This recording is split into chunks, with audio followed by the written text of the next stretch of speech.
Palabras de alegría y esperanza. Es el miércoles de ceniza. Las lecturas son de Mateo, capítulo 6, 1, 6, 16, 18. Cuídense de hacer obras buenas en público solamente para que los vean. De lo contrario, no serán recompensados por su Padre del cielo. Cuando des limosna, no hagas tocar la trompeta por delante, como hacen los hipócritas en las sinagogas y en las calles, para que los alabe la gente. Les aseguro que ya han recibido su paga. Cuando tú hagas limosna, no sepa tu mano izquierda lo que hace tu derecha. De ese modo, tu limosna quedará escondida, y tu Padre, que ve en lo escondido, te lo pagará.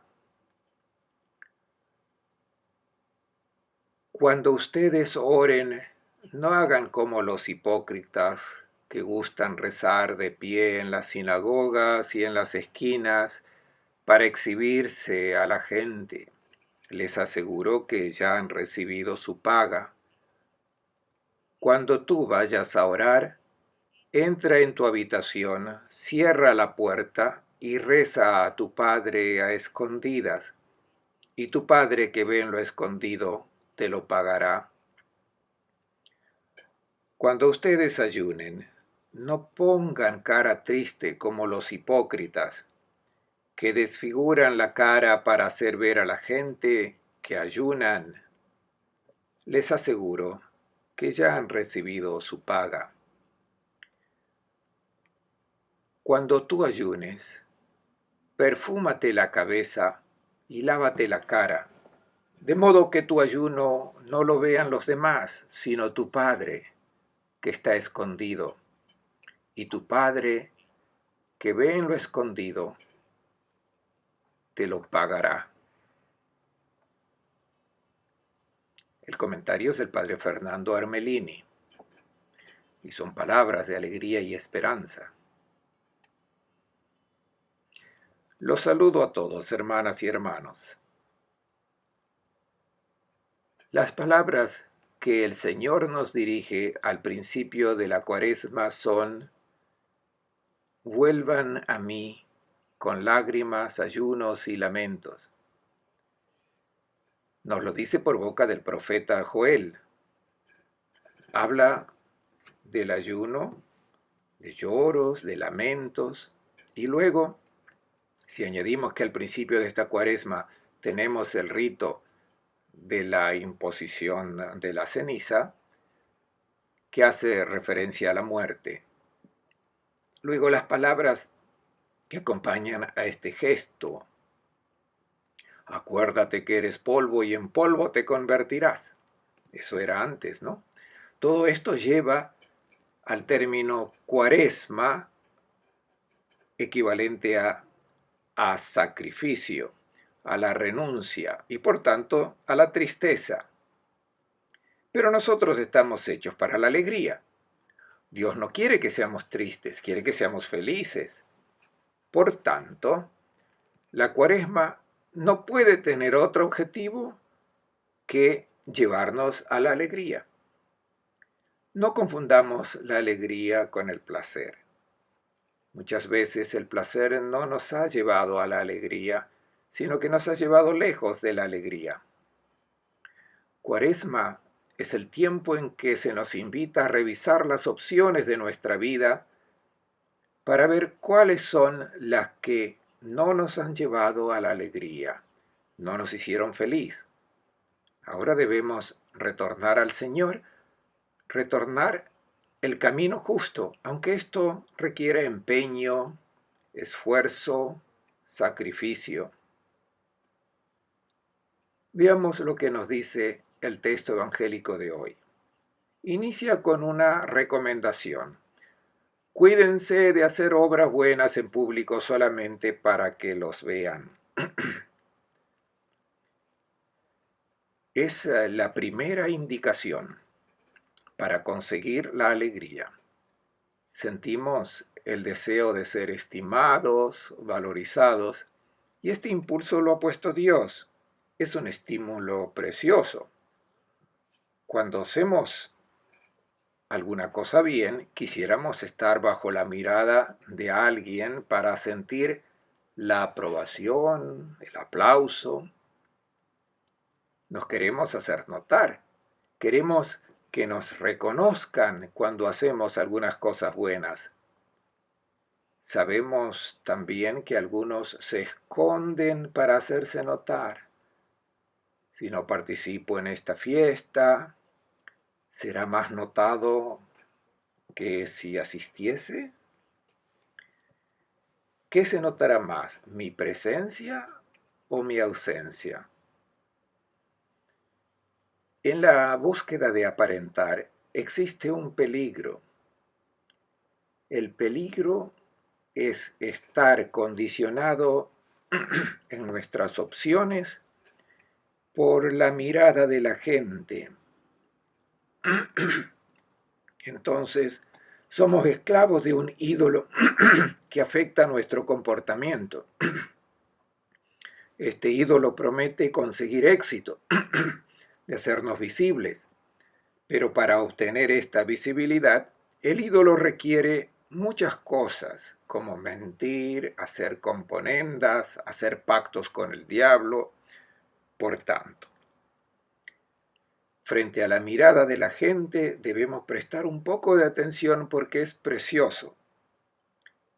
La gente nos dice si nuestro comportamiento es bueno o no. Es una mirada importante, pero es otra la mirada donde debemos buscar aprobación.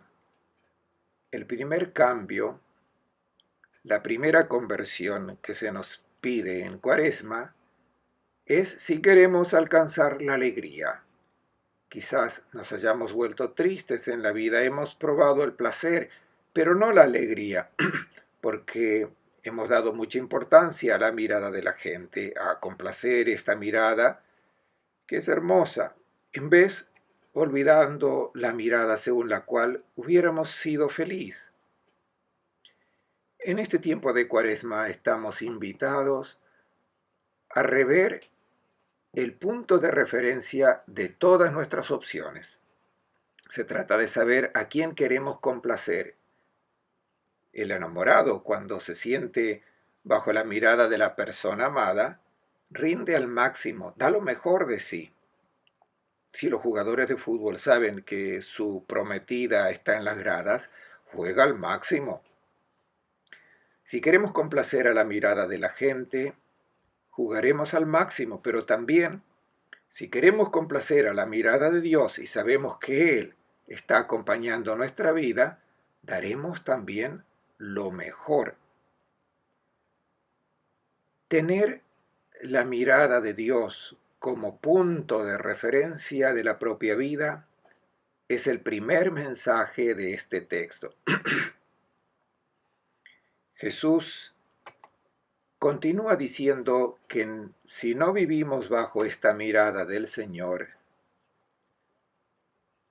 si no renunciamos a complacer lo que son los juicios de la gente, perderemos la recompensa de nuestro Padre del cielo. El texto habla textualmente del estipendio dado, mistos en griego. ¿Cuál es el significado? La idea de la recompensa era uno de los pilares de la religiosidad farisaica. Los rabinos enseñaban que la gente devota que observaba los preceptos del Señor acumulaban bienes frente a Dios y eran premiados luego con bendiciones. Estas bendiciones naturalmente eran durante esta vida. Por tanto, éxito, buena salud, una familia que vive en paz. Estas eran las bendiciones prometidas a aquellos que vivían bajo la mirada del Señor. Esta forma de recompensa no es la que Jesús habla. No podemos vivir pensando egoísticamente cómo acumulo cuánto acumulo en el banco del paraíso para poder recuperarlo después, al término de nuestra vida. Esta no es la recompensa de la cual habla el Señor para aquellos que viven no guiados por la mirada de la gente, sino de la mirada de Dios. Entonces, ¿cuál es la recompensa? La mirada del Padre nos hace asemejar siempre más parecidos a Él. Si tenemos la mirada fija en el Señor, seremos mejor gente, personas espléndidas, luminosas, como lo es el Padre del cielo. Y de nosotros saldrá esa luz que es la del amor del Señor. El premio de la alegría de asemejarnos cada vez más al Padre del cielo. No existe un premio mejor que asemejarse al Señor, porque si seguimos su mirada en nuestra vida, nuestras opciones reflejarán siempre amor. Luego de esta recomendación, la primera, Jesús presenta la nueva manera de vivir, las tres prácticas religiosas que caracterizaban la piedad judía, que son la limosna, la oración y el ayuno. Se practicaban bajo la dirección de los guías espirituales del tiempo de Jesús. Jesús las retoma, pero indica la nueva manera de vivirlas y del peligro que corren aquellos que se suman a estas prácticas. La primera es la limosna. Cuando des limosna no hagas sonar la trompeta por delante, como hacen los hipócritas en las sinagogas y en las calles, para que todos los alaben. Esta es la mirada que buscan las personas hipócritas. No es la mirada de Dios, sino la mirada de la gente a quienes quieren agradar para buscar visibilidad en la sociedad y en el mundo. Les aseguro, dice Jesús, que estos ya han recibido su paga. La limosna, en hebreo ni siquiera existe el término para decir limosna. Se llama sedaká, que significa justicia. Cuando hagas tu justicia, no solo no existe el término en hebreo, pero ni siquiera el concepto hasta llegar a los últimos libros del Antiguo Testamento, Tobías, Ben-Sirá. En el Nuevo Testamento la limosna aparece pocas veces. ¿Por qué? Dar limosna es siempre hacer caer de lo alto algunas monedas. No es el objetivo que busca Jesús para sus discípulos. Sus discípulos deben crear un mundo nuevo, un mundo en el que no haya necesidad de la limosna, porque existe la justicia, no la justicia de la gente que dice a cada uno lo suyo. Esta no es la justicia de Dios, sino la de tener al Señor como dueño de todo, y nosotros somos solos administradores. No podemos posesionarnos, acumular los bienes que no son nuestros, sino que pertenecen a Dios. Y estos bienes tienen un destino definido por su justicia, que dice que los bienes son para los necesitados, para los pobres.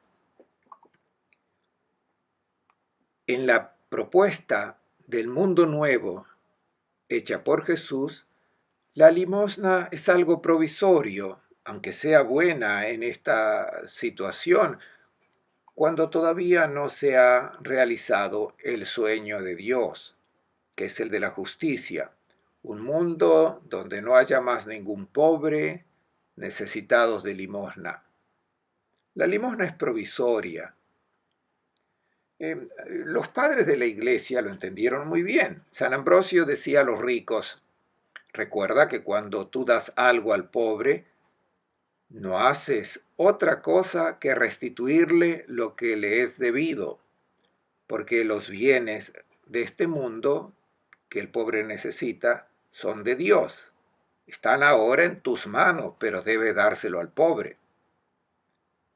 Pero en este tiempo la limosna es necesaria. Aún no estamos en la realización del reino de Dios. ¿Cómo dar limosna? Lo que se debe evitar: ser visto, no tocar la trompeta delante de ti, como hacen los hipócritas en la sinagoga. Jesús menciona un comportamiento al cual ha asistido muchas veces. En todas las aldeas de Israel estaban los encargados de recoger y distribuir las ayudas para los pobres, los huérfanos, las viudas, los peregrinos.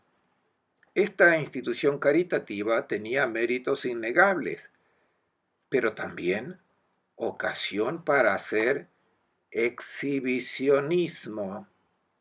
De hecho, durante la celebración litúrgica del sábado era costumbre que cuando uno había hecho una ofrenda grande, el que presidía la celebración lo llamaba y lo invitaba a ir delante de todos y explicaba lo que había hecho y luego lo invitaba a sentarse en el puesto de honor. Jesús ha asistido muchas veces a este espectáculo y aunque no se enojó, pero le ha dado tanta pena por estas personas que eran buenas, habían hecho un gesto caritativo, pero habían perdido la recompensa. La intercambiaron para complacerse en la admiración de la gente. No tuvieron la recompensa de asemejarse al Padre del cielo. Y es por eso que Jesús añade de inmediato: cuando tú hagas limosna, no sepa tu mano izquierda lo que hace tu derecha. De ese modo tu limosna quedará escondida y tu Padre, que ve en lo escondido, te lo pagará. No es que te premiará, que te dará el estipendio, sino que te restituye apodidomi, que quiere decir una restitución que Dios te da. Cuando das limosna, te privas de algo que para ti era superfluo y por tanto no te pertenecía. Si te la quedas contigo, no te asemejas al Padre del cielo, el cual es amor y solo amor, y quiere que quien se le asemeje comparta, por amor, al pobre lo que Dios le ha colocado en las manos. Cuando distribuyes los bienes que corresponden al pobre, haces un gesto que imita al Padre del cielo, que dona gratuitamente todos sus dones para prosperar. Esta es la recompensa: asemejarse al Padre del cielo. Te restituye el rostro de hijo que había estado desfigurado por el hecho de que tú habías acumulado para ti, por tu egoísmo, de los bienes que pertenecían al pobre.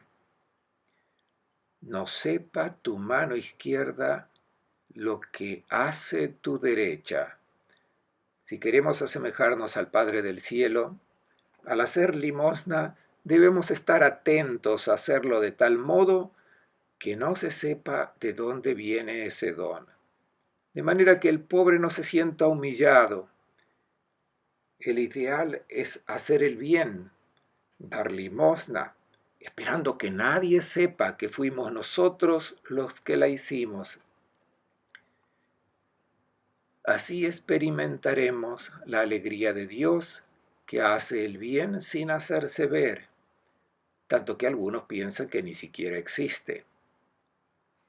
Cuando nos comportamos de esta manera, el Padre del cielo nos restituye la semejanza con Él. El segundo pilar de la religiosidad judía era la oración. Cuando ustedes oren, no hagan como los hipócritas que gustan rezar de pie en las sinagogas y en las esquinas para exhibirse a la gente. Les aseguro que ya han recibido su paga. La recompensa no es otra que el aplauso de aquellos que admiran esta espiritualidad. En el pasado oíamos que era necesario orar, se debía rezar, pero Jesús nunca habló de obligación de orar. No se puede obligar a una persona a dialogar con la persona amada. O le viene espontáneo o quiere decir que no es amor. Y por tanto, por esta insistencia en el deber de la oración, la gente se han estancado y la oración entró en crisis. Hoy muchos se preguntan, ¿para qué rezar? ¿Cómo rezar? ¿Por qué debo presentar a Dios mis necesidades cuando Él ya las conoce? De hecho, inmediatamente después Jesús dice, el Padre de ustedes ya sabe qué necesidades tienen, incluso antes de que se lo pidan. Luego, ¿para qué solicitar su intervención si ya Dios desea el bien de la gente? Entonces, ¿por qué lo debo pedir? Si Dios ve que tengo necesidad, ciertamente me dará lo que necesito. Luego, nuestra oración es para obligarle a que modifique sus proyectos. En tal caso no es que quiera hacer milagros, pero sí se lo pedimos, si se lo pedimos con insistencia, entonces lo hará. Es una oración mala, hacer cambiar de idea a Dios como si Él estuviera ya en disposición de hacer el máximo bien para sus hijos. También, ¿cómo es que concede milagros a algunos y a otros no? Estas son las razones por que la oración no entendida está en crisis. Por tanto, ¿cómo rezar? Jesús dirá que no se multipliquen palabras como hacen los paganos. Luego dice, ¿cómo orar? Veámoslo. En tiempo de Jesús, igual que ahora, existían dos maneras de oración. Una pública, que se hacía 2 veces por día. En cualquier lugar que la persona se encontrase, se paraba cuando a las 9 de la mañana se ofrecía un sacrificio en el templo. Lo mismo sucedía a las 3 de la tarde. El peligro de esta oración era de arruinarla y rendirla ineficaz por la hipocresía, esto es, para ser visto. Hoy este peligro de que nos vean orando es mucho menor, quizás lo hacemos un poco a las escondidas. Respecto a la oración comunitaria, debemos revisar nuestra manera de rezar en comunidad, porque la oración comunitaria nos debe hacer salir del relegamiento sobre uno mismo.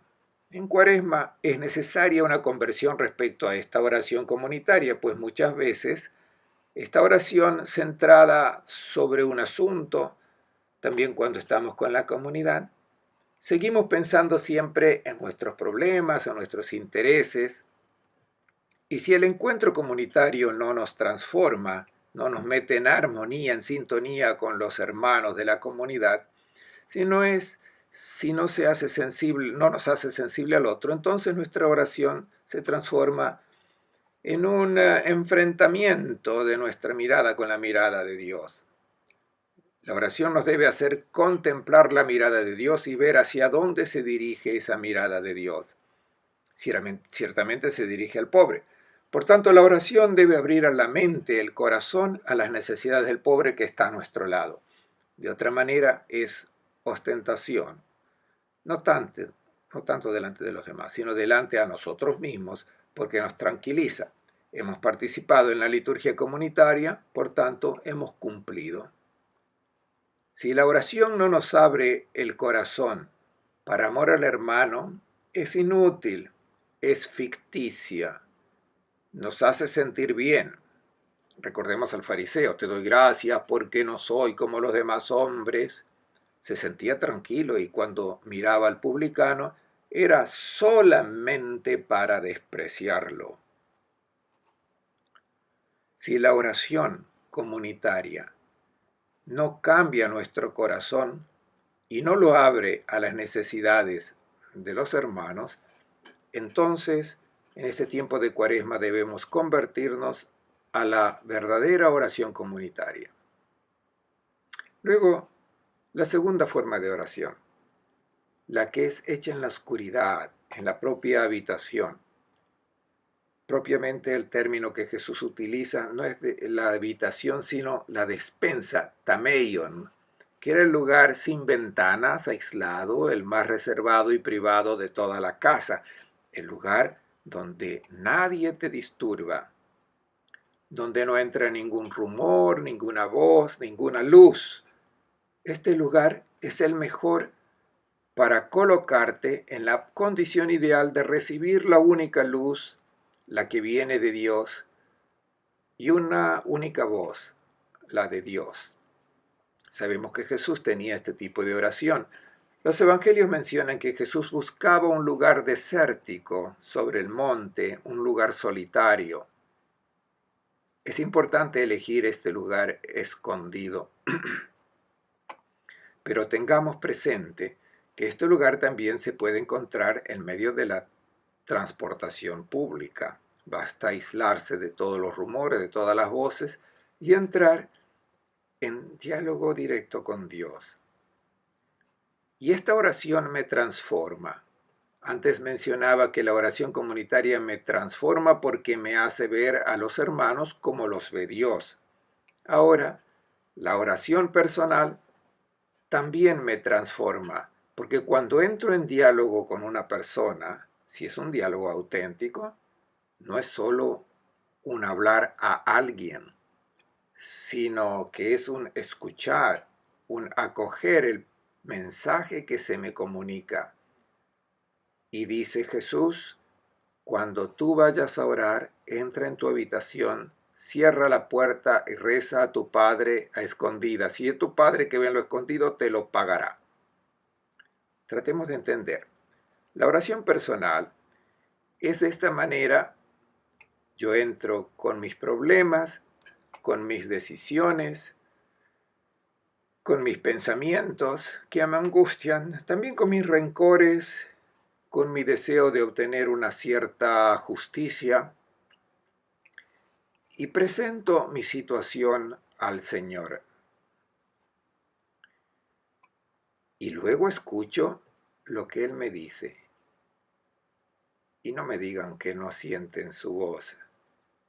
La sentimos muy bien porque sabemos cómo Él piensa.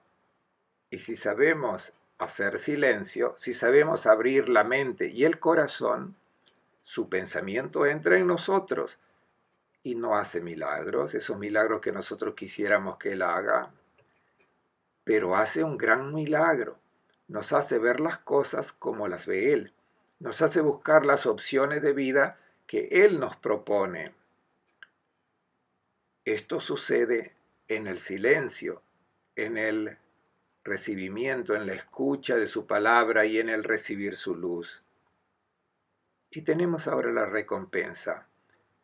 Es una mala traducción porque aquí se vuelve a utilizar el verbo apodoseisoi, se restituye. Te restituirá nuevamente su imagen. Si hemos entrado en oración y aún conservamos el rencor contra nuestros hermanos porque nos ha hecho algún mal, nuestro rostro no es el de un hijo de Dios. Pero en la oración, cuando el Señor cambia nuestro corazón, salimos con un rostro transformado, se nos restituye la semejanza con el Padre del cielo. El tercer pilar de la religiosidad judía que Jesús nos presenta al comienzo de esta Cuaresma es el ayuno. Cuando ustedes ayunen, no pongan cara triste como los hipócritas. Perfúmate la cabeza y lávate la cara, de modo que tu ayuno no lo vean los demás.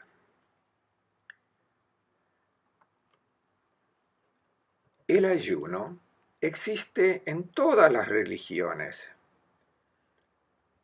En tiempos de Jesús era interpretado como un modo de convencer a Dios a ser bueno con nuestra situación y para hacerle comprender que estábamos sufriendo y nos tenía que ayudar. Se hacían renuncias, se dormía en el suelo, se llenaban de tierra, de ceniza, se vestían harapientamente y se pensaba que esto era altamente meritorio. Los judíos practicaban mucho el ayuno, tanto que en el Imperio Romano se usaba la expresión ayunar como un judío.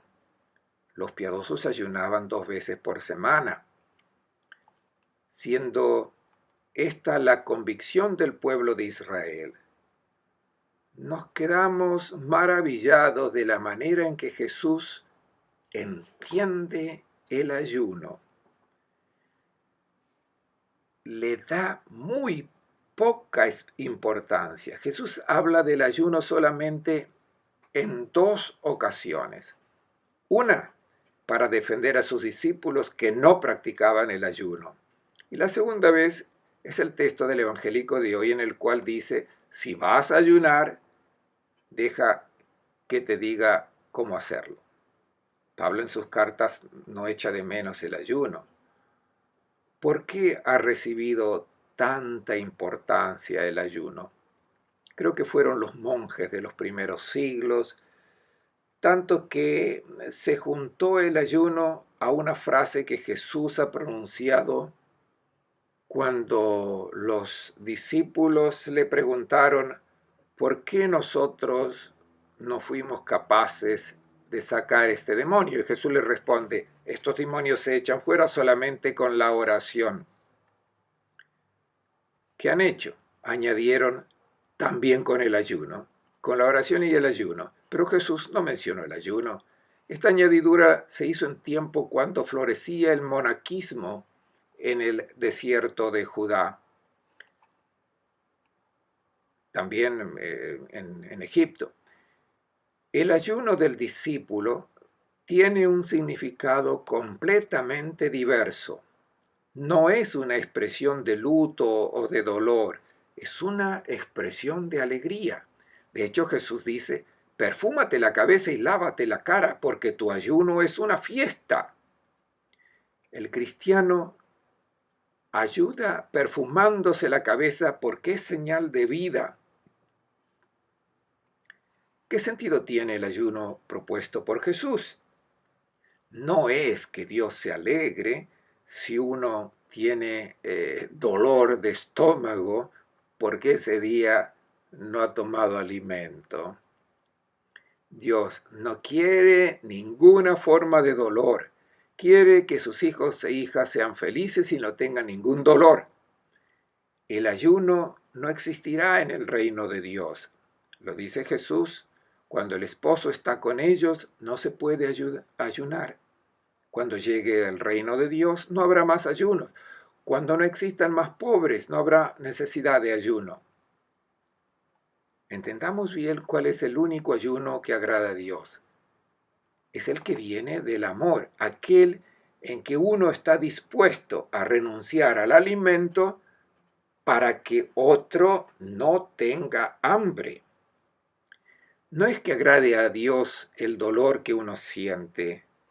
A Dios no se le ofrece el dolor, se le ofrece la alegría de un hermano que finalmente tiene algo que comer. Escuchemos juntos el texto del profeta Isaías que habla del ayuno que agrada a Dios.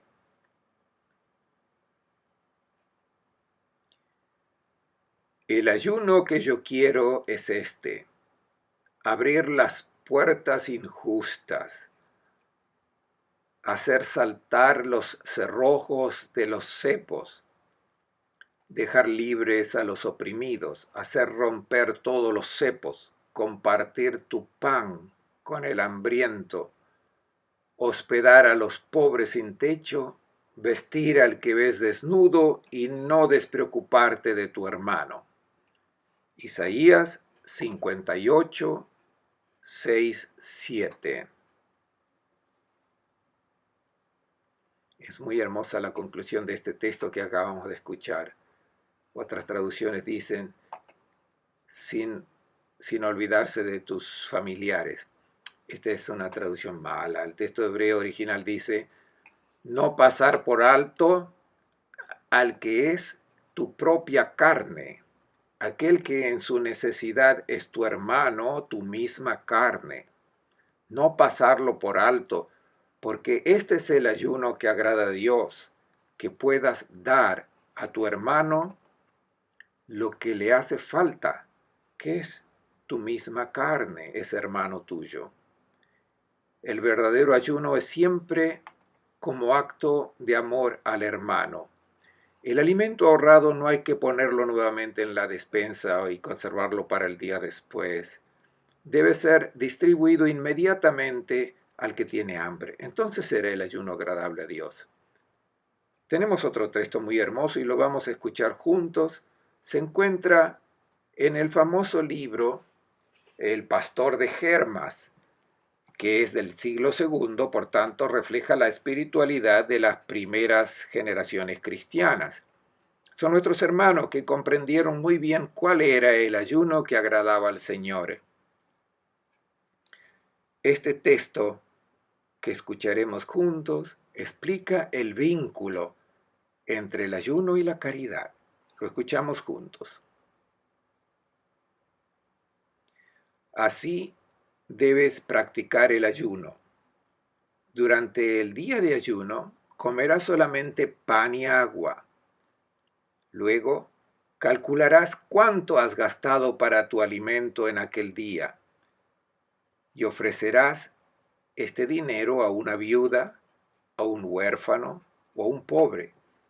Así te privarás de algo para que tu sacrificio sirva a alguien para saciarse. Él rezará por ti al Señor. Si ayunas de esta manera, tu sacrificio será agradable a Dios.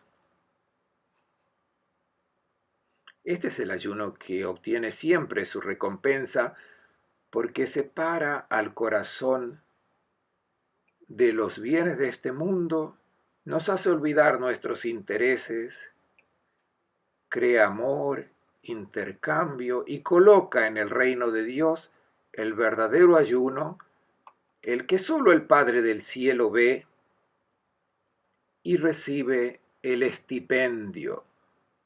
Dios restituye la identidad de hijo porque se ha abierto el corazón al amor del hermano.